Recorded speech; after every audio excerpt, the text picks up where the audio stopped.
Hello, Mr. Niebuhr. I am pleased to report that I finally received my allotment of vacuum diaphragms for the brake booster from Germany, and I'm pleased to report that your booster has been rebuilt using a new diaphragm internally. I will be sending your old one back so you can see what it looked like. And I'm going to test your booster right now on this booster testing machine. But we'll go over a few things here. What we'll be looking for are leaks from the bleed screws, top, and on the slave cylinder. This bleed screw is not used, just leave it alone.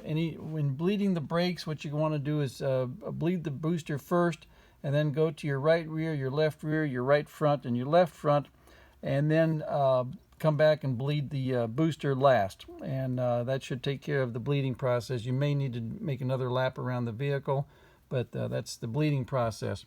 And you don't need to touch this one, it's not necessary. And if you have a bleed screw on your master cylinder, you don't need to bother with it. I've got all new internals in here. The air filter assembly has got a poppet inside, and this has been completely rebuilt with all new parts. So that should last you another 50 years. What else? Oh, that's right. I recommend .3 brake fluid for these systems. They're not designed for silicone.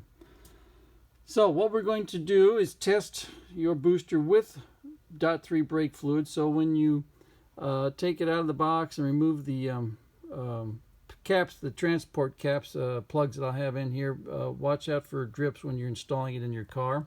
I try to get as much fluid out as I can, but some residual fluid may be in there.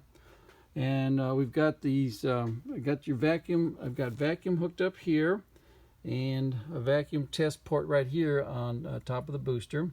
And then this is your inlet for hydraulic and your output for hydraulic. And before we even test it with vacuum, I'm going to show you that the booster is inert. Without vacuum going to it, it is an inert object. All that happens is the brake fluid goes in, brake fluid comes out, and we will be showing you that by the pressures, the input pressures and the output pressures. These two gauges are tied together. This goes up, maxes out, and this reads final output pressure as supplied by my test machine.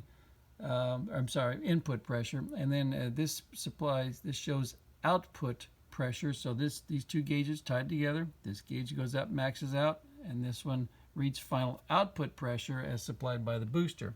Since there's no vacuum going to the booster and it's not activated, it's just sitting there. It's like a rock just sitting there. Pressure's in will equal the pressure's out.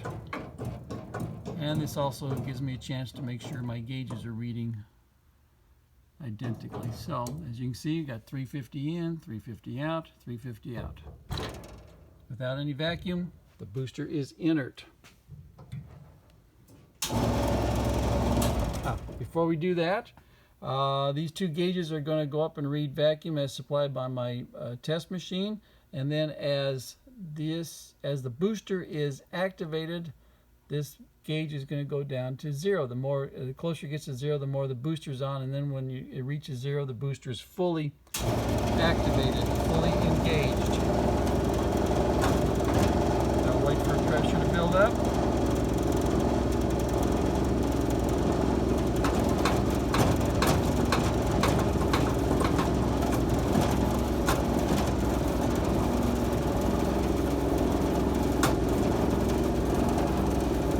Here, check our pressures.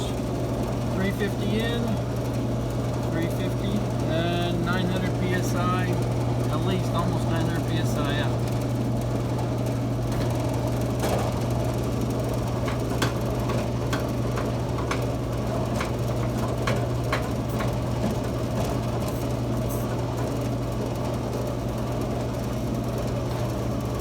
Now everything together.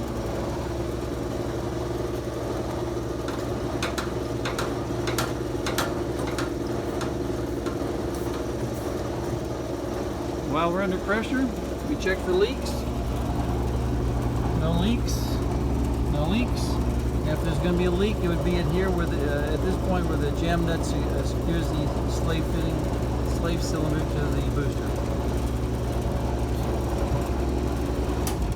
Got you a good booster. Now then, in terms of installation, you notice you got big flats right here on the slave cylinder. Use a wrench right here, secure this while you are cranking down on this fitting, your fitting going into the booster. This is the fitting for my test equipment, but that looks identical to your fitting. But make sure you secure this cylinder right here, because this gem nut is not designed to withstand the kind of pressure that's going to be required to secure this fitting and make sure it doesn't leak under 900 or more psi output pressure.